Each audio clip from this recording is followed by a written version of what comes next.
Okay, great. I am getting the signal for us to get started. Hi, everybody, and welcome tonight. I'm Lisa LaFontaine.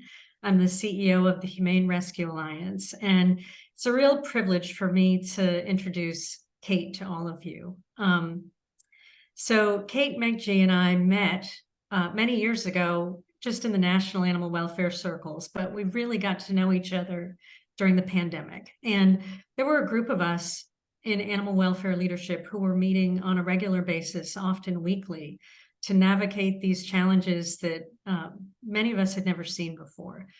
And I think a small group of us came to realize that something was happening in our country with pet ownership, just in society, that was going to make the next decade of animal welfare really challenging. I think we recognize that things were never going to be the same again after the pandemic. And one of the conversations that Kate and I spent a lot of time talking about is what could we do as leaders to expand many of our community medicine programs and our pet support programs to be able to keep more animals in their homes, because we knew that adoption and all the old ways of doing things weren't going to work. And so Kate and I started talking really seriously last year, and I am thrilled to introduce her to you now as our Chief Operating Officer. And Kate comes to us with animal welfare experience going back as far as 2004. But Kate, I'd like to have you maybe introduce yourself and talk a little bit about what your experience has been and why you came to HRA. And I'm just really glad for you to be able to meet the members of our community. So Kate, I'm tossing it over to you. Great. Thank you, Lisa. Good evening, everybody. I'm lucky to have been in the animal welfare space for my entire professional career. I got started right out of college, working in a medical clinic in a little humane society in central Illinois, and have spent the last nearly 20 years in progressive leadership roles within animal welfare organizations. For the last 10 years, I've led two separate animal welfare organizations, one in Southeast Florida and one just outside of Kansas City. And one of the reasons that I am so happy to have joined the HRA team is that we really are facing an unprecedented time in terms of animal sheltering and animal welfare. And now is really the opportunity for us to shake the notion of what a traditional animal shelter model is, and instead focus on how we can improve lives of animals in our community without necessarily having to put them in a cage to do it. I have a bachelor's degree in molecular biology and biochemistry, and I have an MBA, both of which have served me incredibly well in my career in terms of understanding disease management and herd health, as well as the practicalities of running a business and being financially responsible. And I, every single day, am so thrilled that I happen to fall into a career that I love, that makes me happy, and that is always changing and always growing, because I think that is one of the most important things we can do as members of our society is learn and grow and improve as we learn more things. Okay, so first I want to talk a little bit about what's happening on the national level in terms of animal shelters. So I have the privilege of serving on two of the data committees for the national organization Shelter Animals Count. And this is an organization that collects data from thousands of brick and mortar as well as foster-based shelters in the United States, and looks at this data in aggregate to look at trends of what's happening, what's coming, and we really focus on sort of non-biased analysis of what's happening. So what we're seeing here in DC is not uncommon for what's happening in the rest of the country. And in many ways, we're in much more fortunate position than a lot of other shelters, particularly to the south of us. So we see that stray dog intakes are continuing to increase, but owner surrenders are decreasing as a percentage of total intake. That's mostly because of organizations like ours and others who are focusing on pet retention programs to keep pets out of the shelter, and how we continue to see stray intakes increase as they have been for the last 2 years. When you look at the percentage of what percentage of intakes are strays versus owner surrenders, versus other. Our HRA's numbers are very, very similar, except we have not transferred in really any dogs. In terms of cats, which is the next slide, thank you. In terms of cats, our increases have been similar in terms of coming in strays. Our cat intakes as a percentage of the whole is actually higher than that. About 60% of our cats come into the shelter as strays versus about 25% as owner surrenders. So we're still relatively in line with what's happening on a national basis. Now we look at that trend overall on a sort of annualized basis over the last 3 years. On the next slide, we can see that cat intakes are very cyclical. We see intakes start to spike in April through kitten season and then start to come back down as the weather cools. Whereas for dogs, it actually stays relatively stable. For HRA, our graph looks a little bit different. We don't have quite that high spike for cats in the early part of the year, largely in part to a lot of our spay, neuter, and TNR programs that have happened in the past.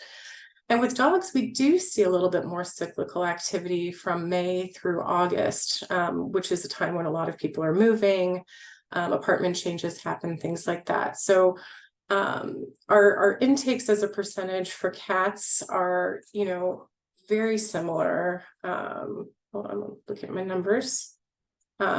So compared to cats, it's 2.8% nationally. For us, it's 2.5%. For dogs, it's 1.4%, and for us, it's higher. It's 5.3, which is more like the comparison to 2021. So we are definitely seeing an intake issue with dogs in our community. So, in terms of transfers, our organization has historically, through our campus in New Jersey, St. Hubert's with its way station, has transferred in a lot of dogs from under-resourced shelters and then up to more highly resourced shelters in the Northeast, which has continued, but our focus has shifted this year to focus more on bringing dogs out of the DC shelter, transferring through St. Hubert's up to other partner shelters.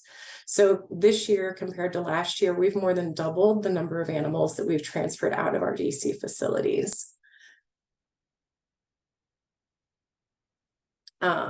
Additionally, we look at something that's called the population balance on the next slide, which is we look at what percentage of animals that come into the shelter leave in that time period.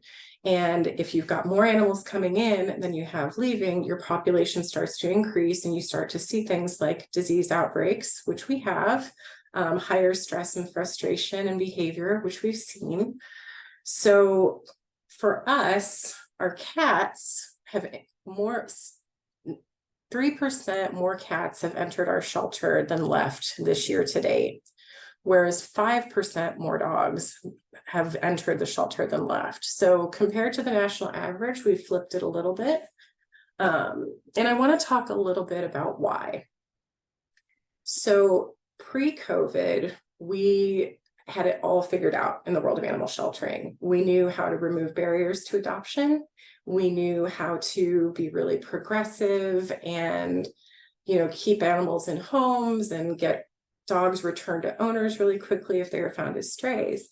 And then COVID happened and we learned that our wonderful communities would take in pets and foster them to keep them out of the shelter. And so across the country, everybody is sheltering animals at this huge rate. The shelter I was running at the time went from having more than 200 animals on campus at the beginning of 1 week and 2 weeks later having less than 20. And we all thought we'd figured it out. We all thought, okay, this is the future of animal sheltering. We're going to not need shelters anymore. We're going to be foster based. And all of a sudden we had way more resources because there were so few animals in the shelter. And the ones that were coming in were the ones that need a little bit more, whether that was behaviorally or medically. But because we didn't have hundreds of animals in our shelters, we now had the resources to work with these medical and behavior conditions, which we'd never been able to do before. And so we thought we were on the verge of a golden age, that this is how it was going to be. And then 2022 happened. And what happened in 2022 is a lot of the moratoriums on evictions went away. The economy hasn't been doing so great. Homelessness has gone up, unemployment has gone up, and all of these things create a perfect storm when you add them into the fact that the cost of veterinary care is skyrocketing, due in part to the shortage of veterinarians and veterinary technicians out there, as well as just the rising cost of running businesses. So since about mid-2022, shelters have been trying to operate under the same model we were operating under during COVID, which was, we've got all the things, we can do all of this stuff. And now we're back to pre-pandemic levels of intakes, but the outcomes aren't pacing with them. We're seeing, that pet acquisition as a whole is growing in this country over and over. The Zennials are adopting dogs instead of having children. The pet industry is a multi-billion-dollar business that's growing and growing, but the market share isn't growing from pet stores. It's not growing from reputable breeders. It's not growing from animal shelters. And so as an industry, we're really starting to learn more about sort of the online puppy sales that are happening across the country, often masquerading as pet rescues. There's an app where you can get on your phone and get a doodle, meet somebody in a parking lot in 3 hours and pick up your doodle puppy. So there's a lot of ways that people are acquiring pets that isn't through shelters. And, to Lisa's point about, we can't adopt our way out of this problem. I think that's true. I think that there will always be people who want to adopt dogs, and cats. And I think we can do a lot more for championing the stories of the animals in our care and finding them great homes. But I also think that there's so much more we can do in providing additional services to keep pets in homes, regardless of where they came from. I'm sort of worried about 3 or 4 years from now when all of the unruly doodles start entering shelters.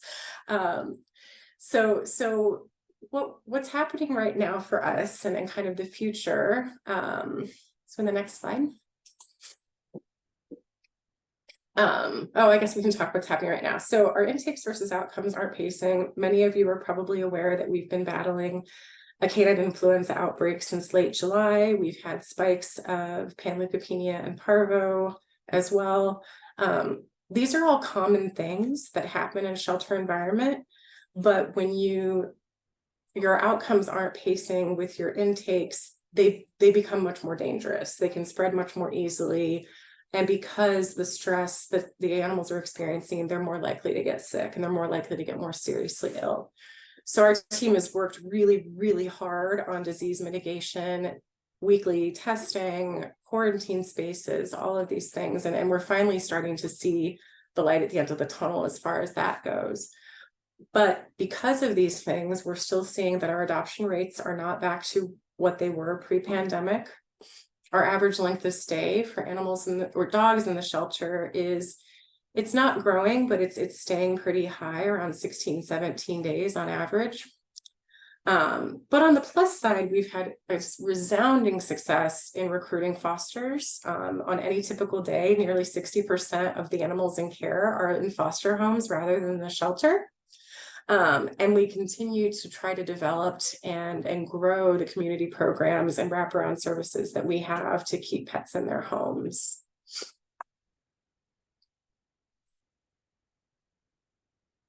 So just as a highlight of what's been happening this year compared to last year, we've seen a 14% increase in dog intakes and a 4% decrease in cat intakes.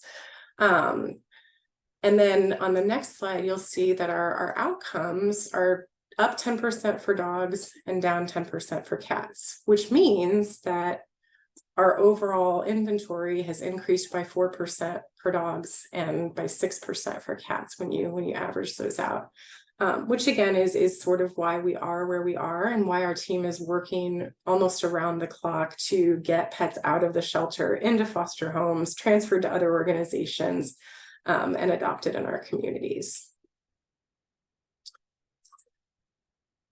So our capacity issues are interesting because we have our two facilities in DC, the one on New York Avenue, which is owned by the district. We have limited ability to make changes to that facility, but we are looking at a lot of different things, how we can make that a more pleasant environment, how it can be more efficient. The good news is that facility has indoor-outdoor housing, double compartmented housing, so it's easier to clean. It's easier for the dogs to get fresh air and have adequate space. We have created at our Oglethorpe shelter for this disease, sort of for our own mini pandemic, is we've followed Humane Society of the United States guidelines for creating disaster housing. So instead of pop-up crates, we've got large metal kennels with bedding. We've minimized the dogs' access to see one another. And we've included multiple daily enrichment activities so that the dogs are getting as much mental stimulation as they can while we're limited in our abilities because we're housing nearly 160 dogs in one facility. We're currently working on recruiting additional foster parents. We've promoted our short-term test drive foster program, which has been incredibly successful. A vast majority of the dogs who go out on test drive end up never coming back to the shelter. And every week, as we look at our population and who's been here the longest or who needs to get out of here, developing different adoption promotions to try to drive traffic to our facilities.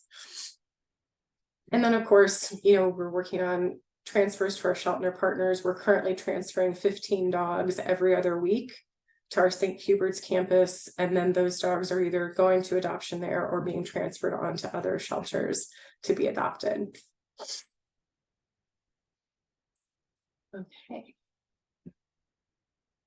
In terms of canine influenza, especially if some of you have volunteered recently, we've really leaned into everything we learned during COVID about personal protective gear, identifying quarantine spaces, clean spaces. We've been doing regular testing of our dog population to watch the spread of disease. And we have had to limit some of our internal services so that our medical team can devote their care and attention to the animals in the shelter first. We've also outsourced a lot of our more advanced medical care to local partners so that they can provide the 24-hour hospitalization needs for some of our animals who need it.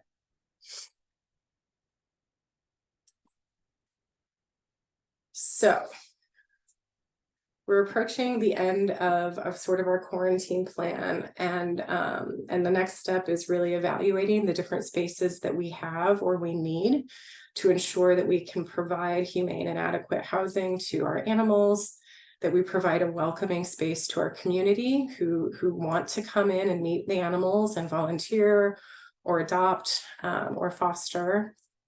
And then we're going to continue to expand our pet retention so that we can not just offer all of the services ourselves to try to keep pets in homes, but really working on our referral networks so that we can get people connected with not only other pet resources they may need in the community, but human service resources that they may need in the community, such as assistance with fighting evictions, getting access to ADA, dog-friendly housing, and so forth.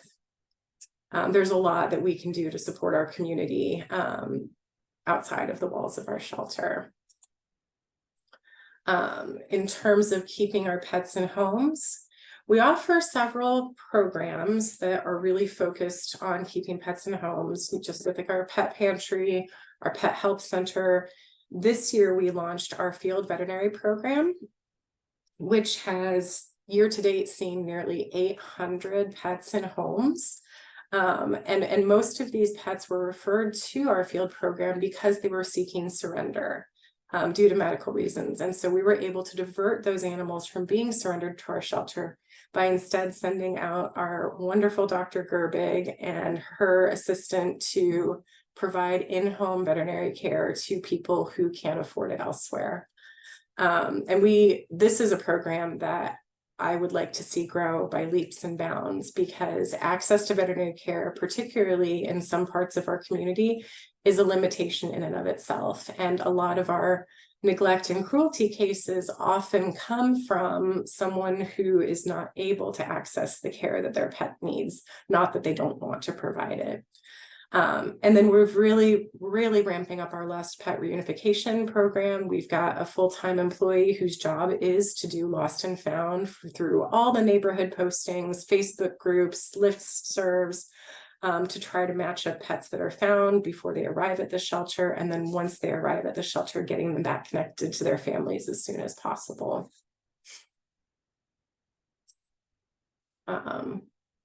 So our pet pantry is very robust. I've volunteered with it. It is a wonderful touch point for us with our community, to meet people who love their pets and who just need some assistance. But it's also a really good opportunity for us to connect them with other services that we offer, or services that we know are available in the community.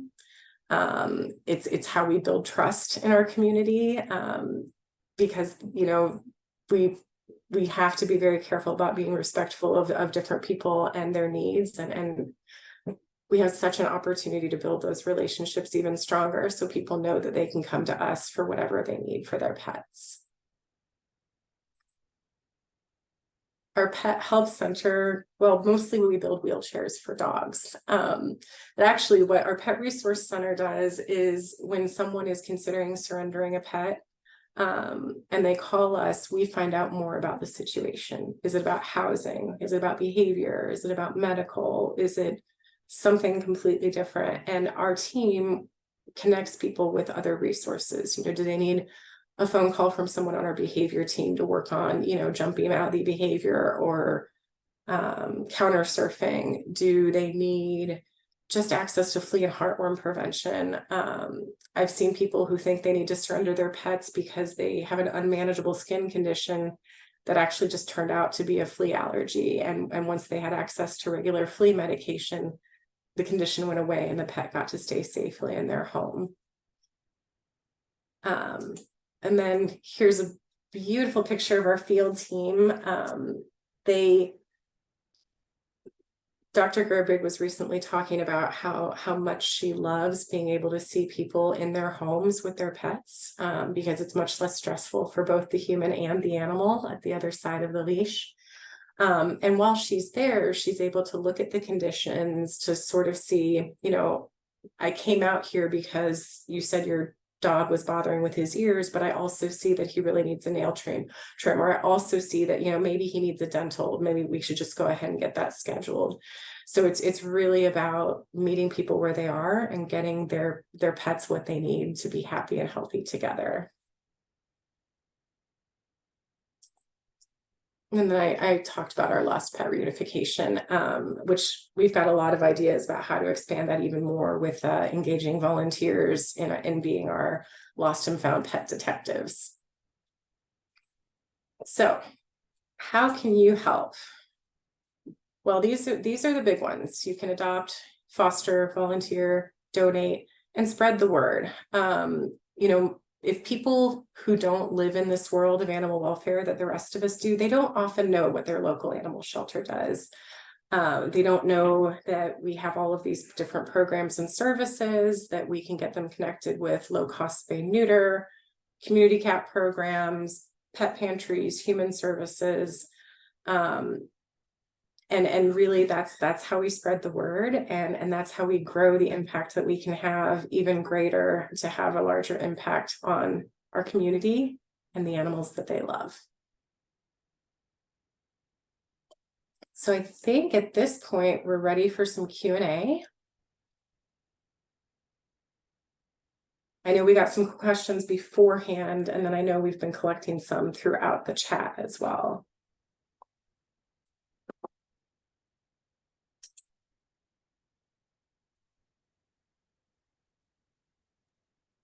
Okay, Kate, it looks like one of our first questions is around solving some of the capacity situation. It says, should hiring more animal caretaking staff and medical vet tech staff be considered one of the capacity solutions? I mean, so when we talk about capacity, we're not just talking about physical space, right? You can cram crates in every corner, but if you don't have adequate staffing, particularly medical staffing, then you don't have the capacity for that. So we are currently recruiting for at least 2 more veterinarians with support staff. And I think I mentioned earlier on that there is a national veterinary shortage. This year, when vet students graduated, for every student who graduated, there were 9 open positions. So the veterinary hiring shortage is a very serious one, which presents difficulties not only for organizations like ours to hire staff, but I'm sure if any of you have tried to get an appointment with your own vet recently, they're booked up to their ears as well. And then as it comes to animal care staffing, absolutely. There's actually formulas that you can use to calculate the number of human bodies you need to provide the right amount of care to the animals that you have. And so we're consistently and currently, evaluating what that needs to look like. The short-term goal is that now that we're, fingers crossed and knock on wood, approaching the end of this sort of disease summer that we've had, is that we should be able to get our dog population down to a much more manageable number, and then keep that at a steady state so that we aren't seeing this sort of up and down of inventory, which is difficult to staff. Great, thank you. You had previously touched on having to pause some of our services. We're getting lots of questions about the vaccine clinics specifically. Do you have any idea when we will reignite those and make them available to the public again? Yeah, as soon as we possibly can. So we are doing, in partnership with the Department of Health, a series of vaccine clinics, one for each ward. Sorry. That's okay. And we recognize, especially because we're seeing disease in our shelter population, which means there's disease in the community, the vaccination is the -- 1 way to prevent that. That being said, our veterinary capacity is our veterinary capacity, and we have to keep in mind that our veterinary capacity are human beings who have very stressful and difficult jobs. They have a high rate of depression and suicide in their industry, and we have to let them focus on the things that are most pressing right now. And what's most pressing right now are the animals already in our care, knowing that increasing access to veterinary care, vaccines, spay neuter is absolutely at the forefront of what we want to build, because we know our community needs it. Great, thank you. 2 questions about volunteering. First one, what is the biggest volunteer need? And second, could you explain how someone can go about volunteering? I can answer the first one for sure, and the second one I can wing it because I'm new. So I think I can still be new for that. Our biggest need right now is assistance with the really most critical work in the shelter, which is laundry, cleaning, and dog walking, which is extremely glamorous and so much fun. But we've got an amazing team of staff and volunteers who are working hours and hours every day to take care of this very large population of animals. So we've actually opened up volunteer shifts to support this team directly, from 7 to 3 in the morning and from 3 in the afternoon to 7 in the evening, which are sort of the 2 most critical times in providing husbandry to our dogs. You can sign up for those shifts online on our website.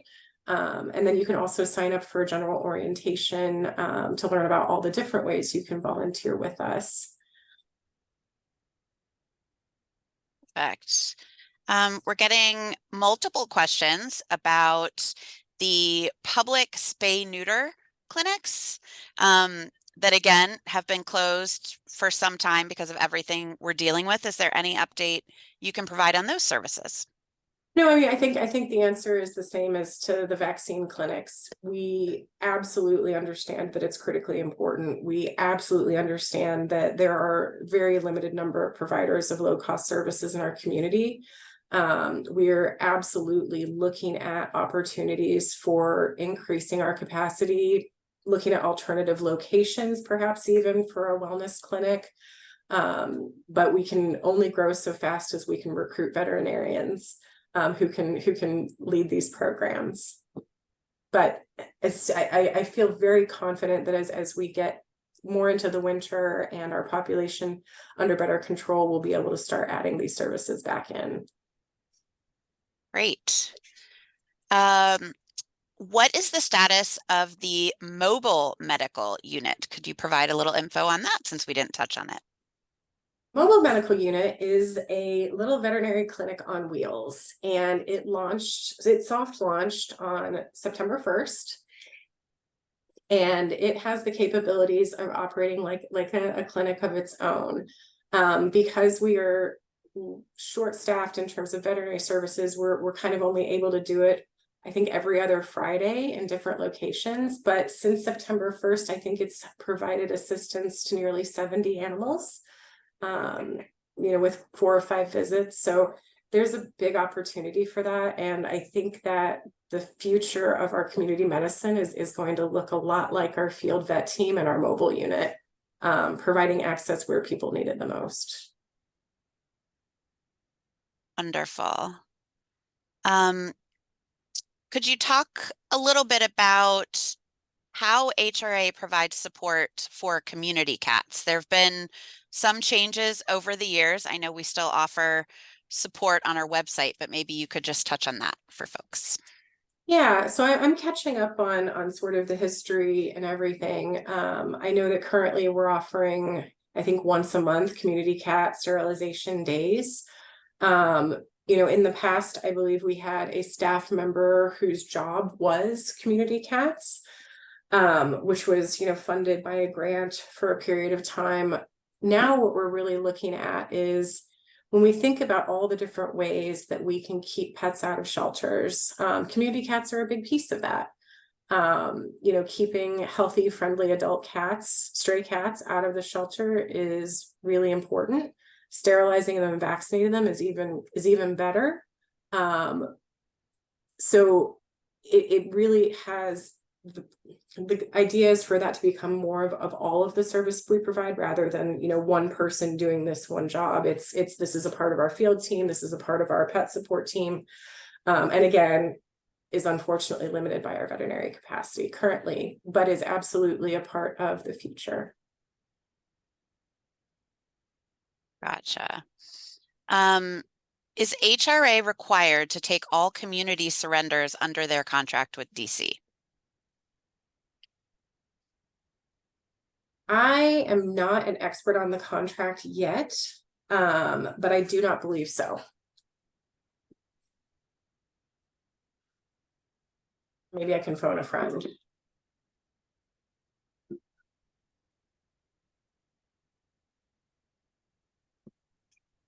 Bear with me as I'm getting through all the questions. We've got a lot of really good ones, but a lot of duplicate ones as well. Thank you to everyone. Maybe you could expand a little bit on what type of enrichment our dogs are receiving as they stay with us in the shelter. We had some questions about that.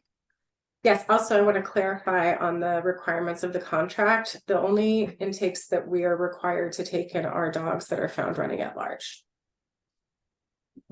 Okay, Emily, so sorry, repeat the question, the types of enrichment? That's okay. Yeah, what types of enrichment? Is that done by staff, volunteers? We're getting various questions.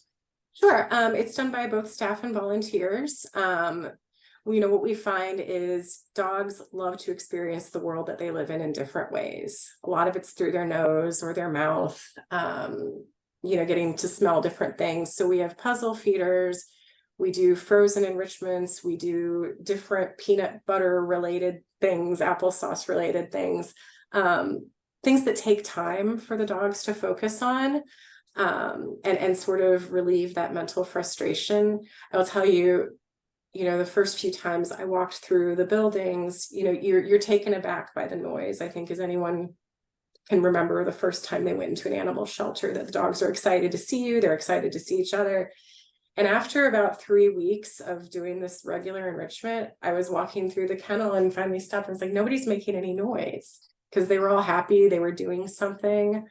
And so that's a really nice feeling to know that they're getting multiple types of enrichments outside of sort of traditional dog walking. Not in, you know, instead of, but in addition to. And I think we've got a lot more opportunities there as well, and particularly engagement with the community, and, you know, creating snuffle mats and other activities for our dogs and cats. Thank you. We've received a couple of questions about the use of PPE within our shelters. Is it working? Because the spread seems to be across, you know, our facility. What are we doing to continuously look at our use of PPE and ensuring that we're doing everything we can?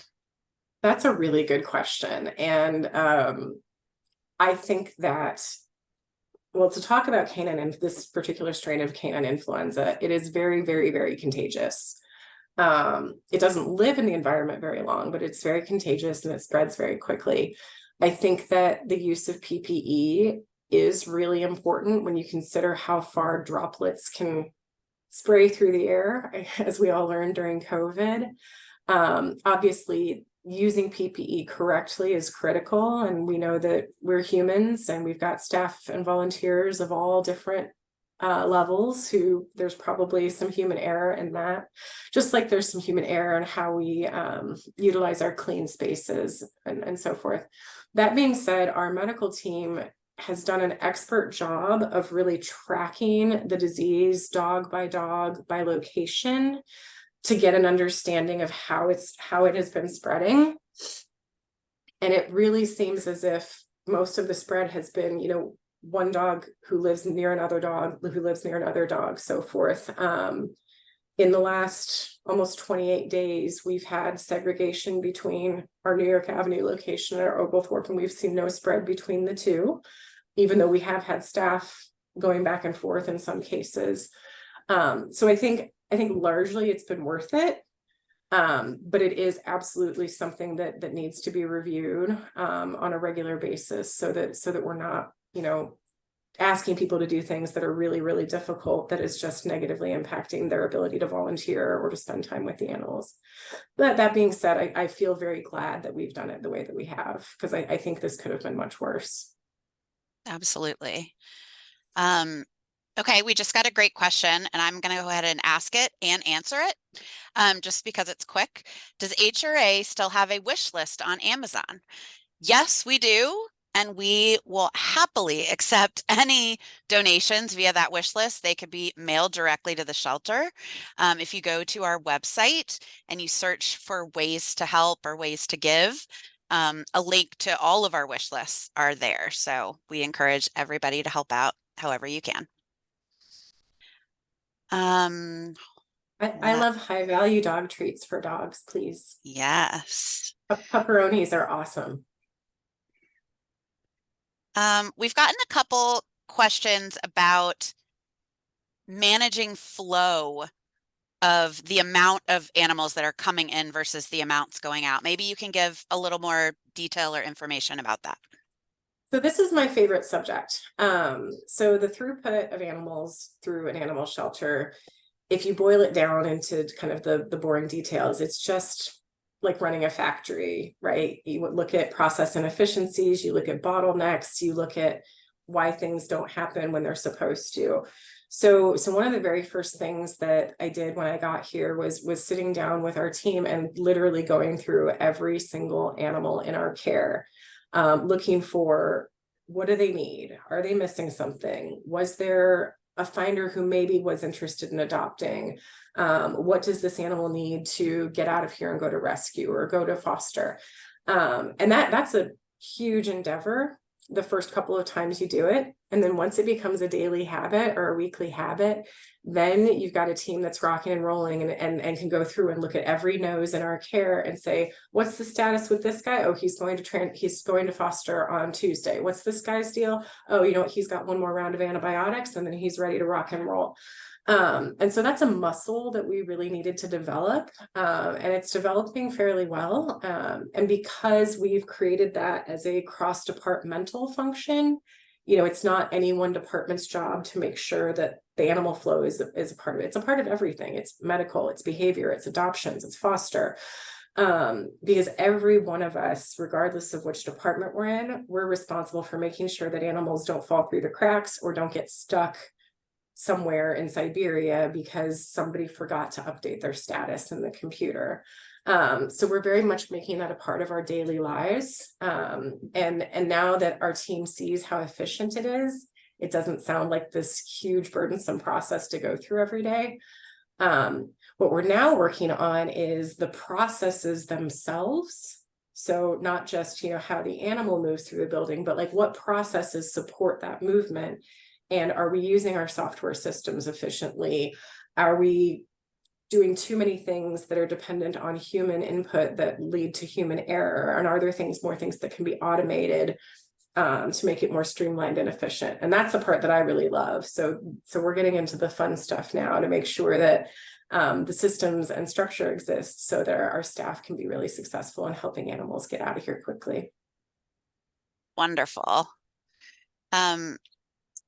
Here's a really cool question for you. It says, you left the top job at an animal welfare organization to come to HRA where you aren't the chief executive. That's unusual, I think.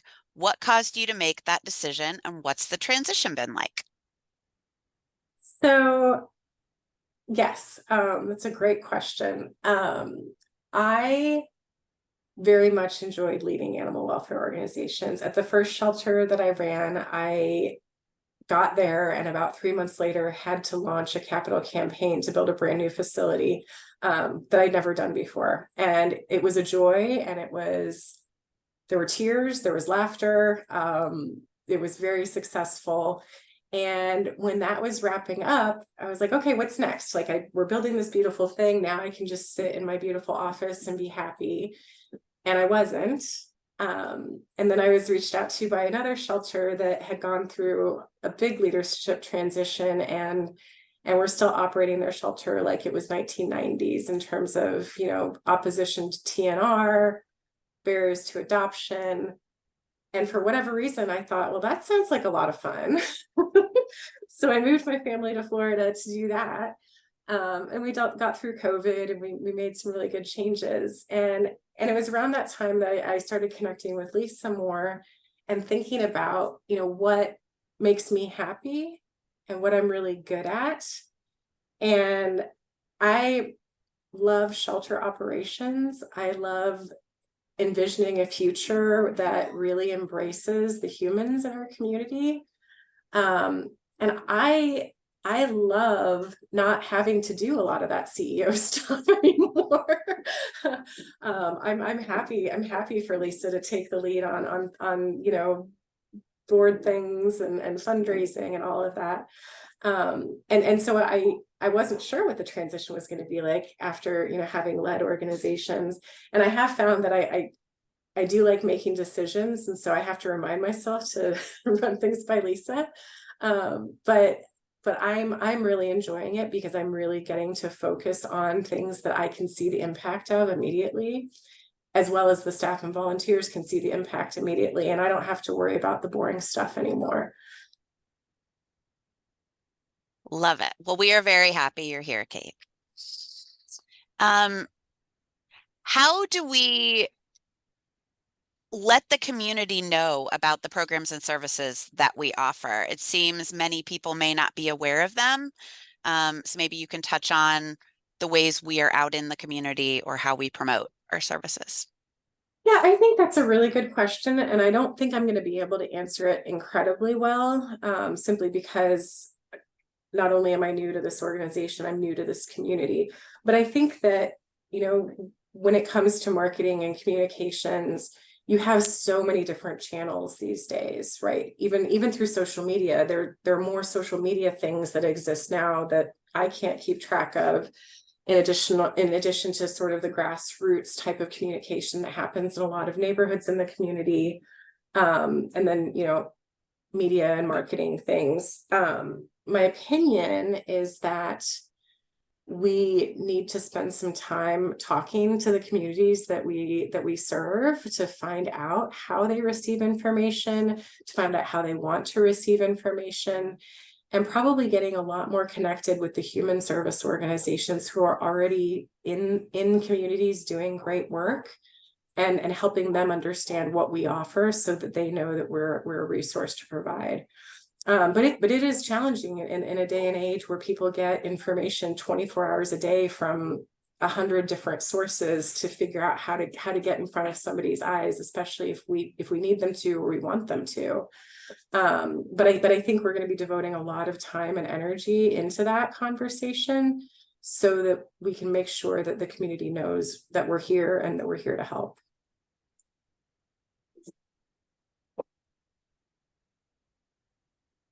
I'm just doing some final looking. We have a lot of duplicate questions.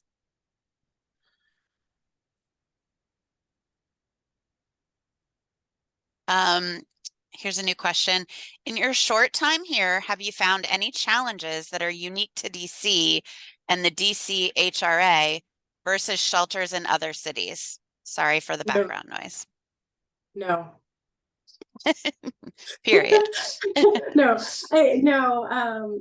Every community is different, and every community certainly thinks it's different, and challenges are different based on demographics, rural versus urban versus suburban, but in terms of operations and everything, no, I mean, we have the same challenges everywhere and we have the same opportunities everywhere. I think a benefit to being in this area is that we do have such an incredibly diverse and interesting community that provides an incredible amount in terms of people who volunteer, people who come and work here. I think that's a huge benefit compared to some other organizations that I've worked with.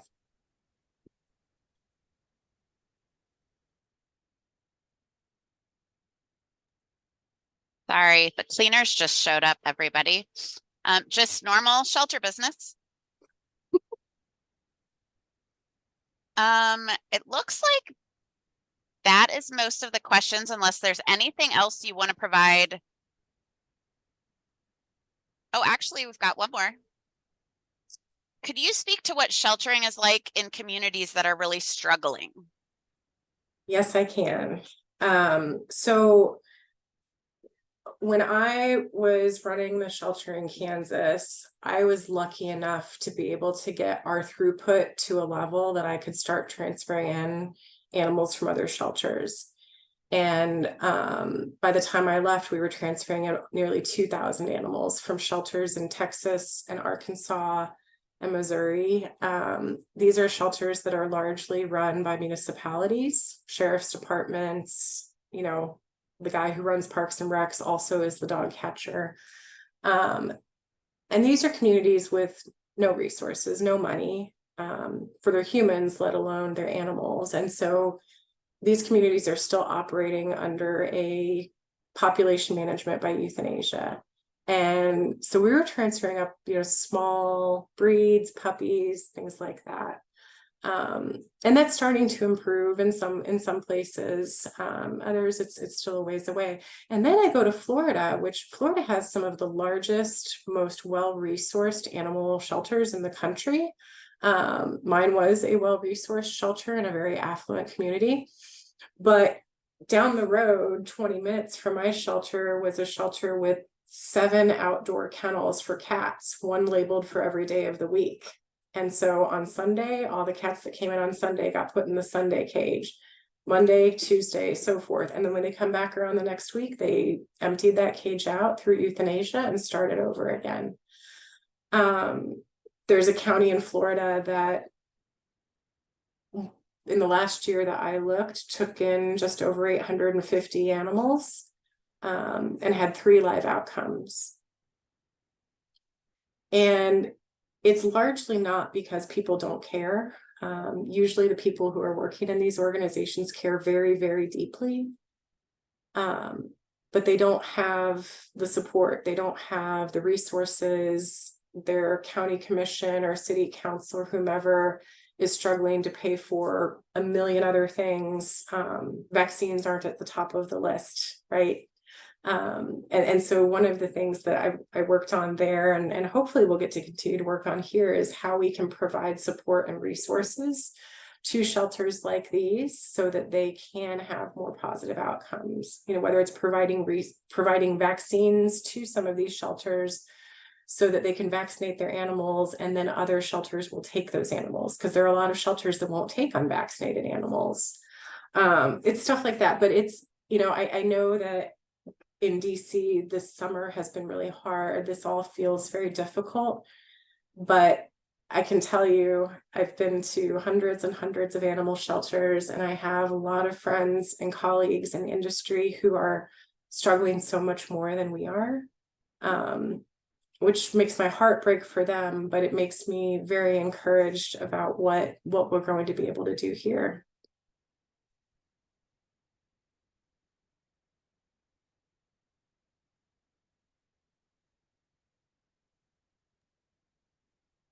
Great. Thank you, Kate. Sorry, I have a lot of background noise right now.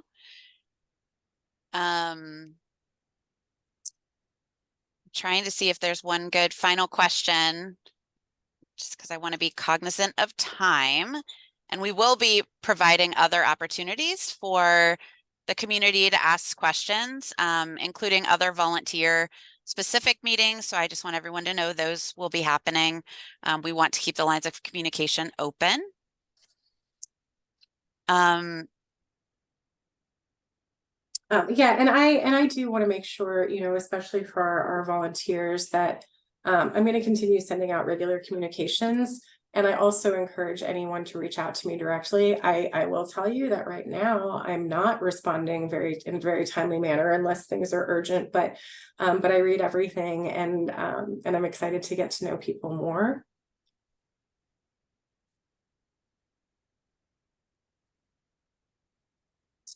All right, one final question. How does HRA balance the needs in DC versus more national programs? Right now, our focus, well, my focus anyway, is strictly focused on DC. We're kind of in a place where we're trying to figure out what this new model of animal welfare looks like. And how our programs at St. Hubert's can support some of that, whether it's through revenue generating opportunities. You know, the national work is more about honestly defining what animal welfare is going to look like in the future.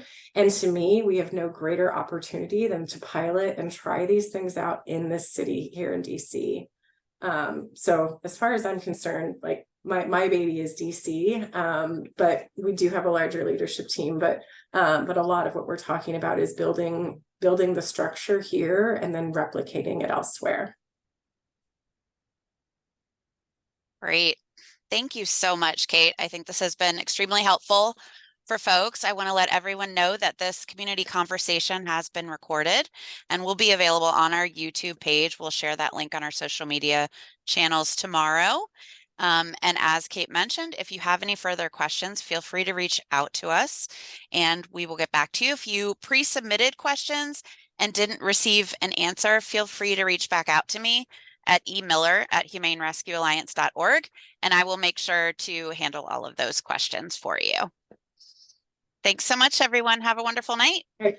Thank you.